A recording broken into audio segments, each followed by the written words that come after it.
Hello guys, yesterday we spoke about the previous day high, previous day low, and how to trade when you have a bounce from one of these areas. So today I want to go through the other possibility, that is the price going through these areas and breaking out of them. And in a matter of fact, yesterday was a perfect illustration of this playbook. So first and foremost, I'm going on the 15-minute time frame and I'm placing my two significant levels.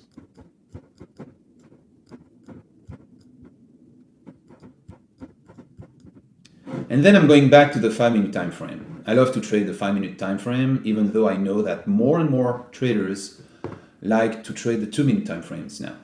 So it's 6:30 a.m. Pacific time in the morning. At the open, I'm being really patient.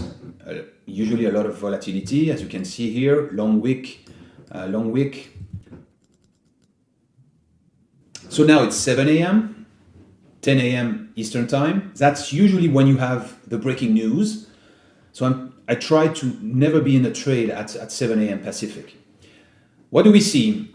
We see that the price is exactly at the previous day low. Now that starts to be really interesting.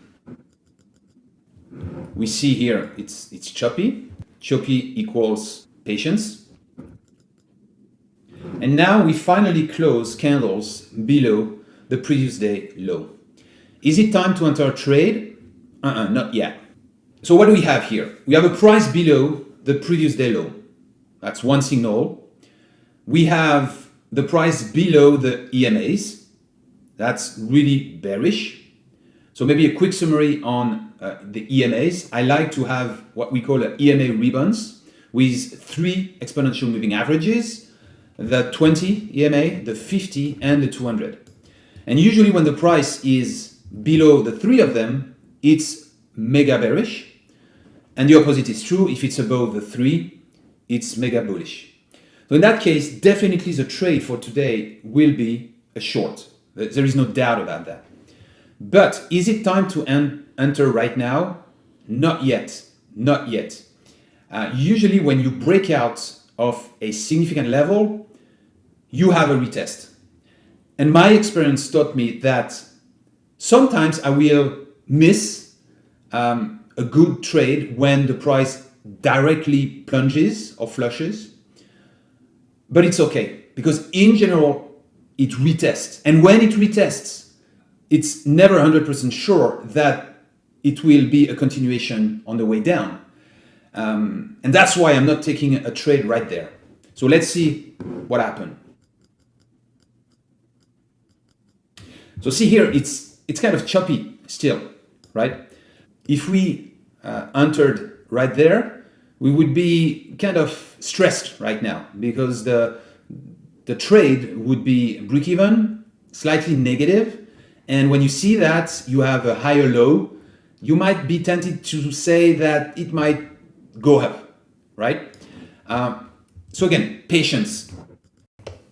Okay, and this short video has been recorded after what you are watching now, but I wanted to show this because it illustrates exactly what I said. This is a break through the previous day low and then a retest, but the retest failed. That's why you don't enter right there thinking that you are going down. Here, it retested, struggled a little bit, but then went up. So all the shorts here are trapped. Okay, now we have something really interesting. So what do we see? We bounce from the 50 EMA. We bounce from the 50 EMA here, here, here. It looks like the 50 EMA today is the line of defense. We also bounce from the top of the previous day low area that we draw earlier. And what I'm seeing is also a nice bear flag that is forming right there. I will definitely enter right now. This is a high probability trade.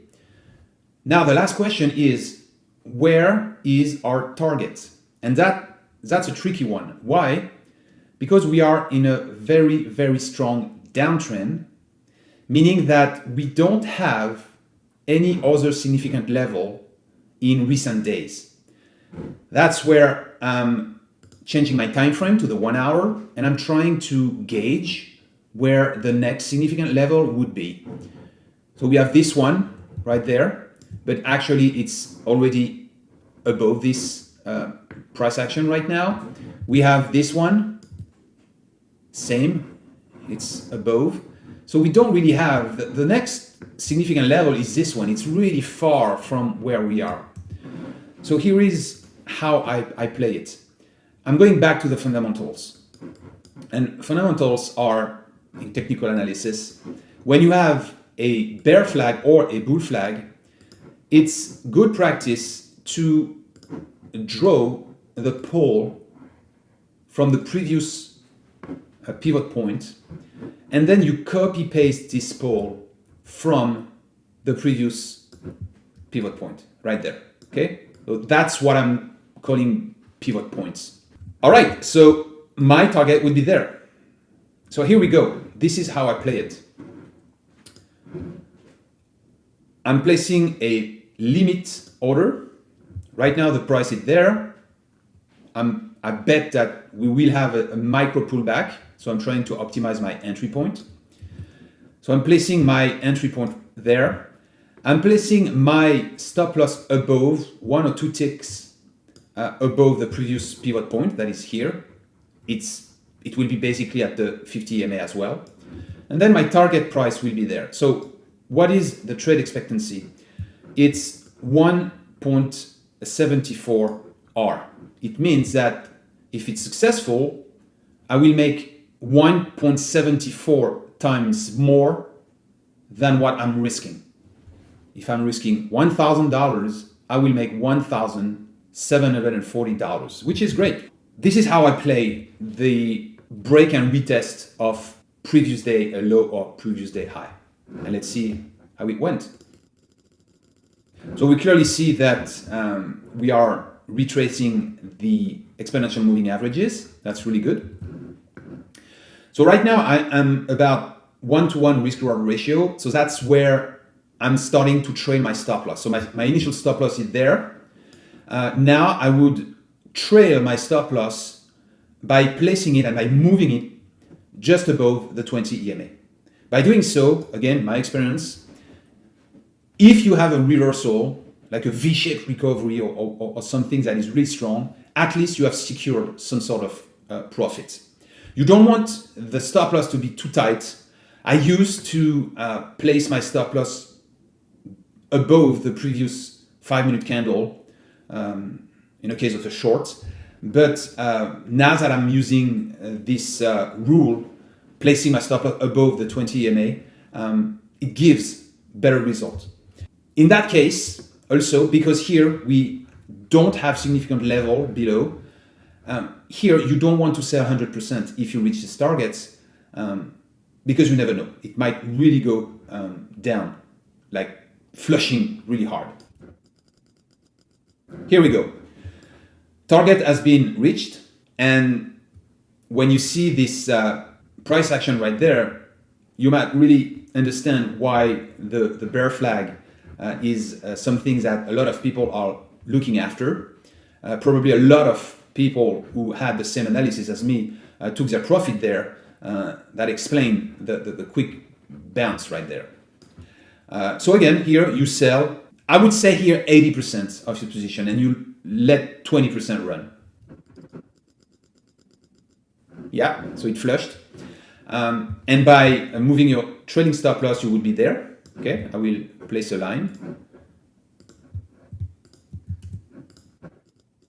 And you would have been stopped out. So here we go. That's how I play the break and retest of previous day high or previous day low. I hope you find this video helpful, and see you in the next one.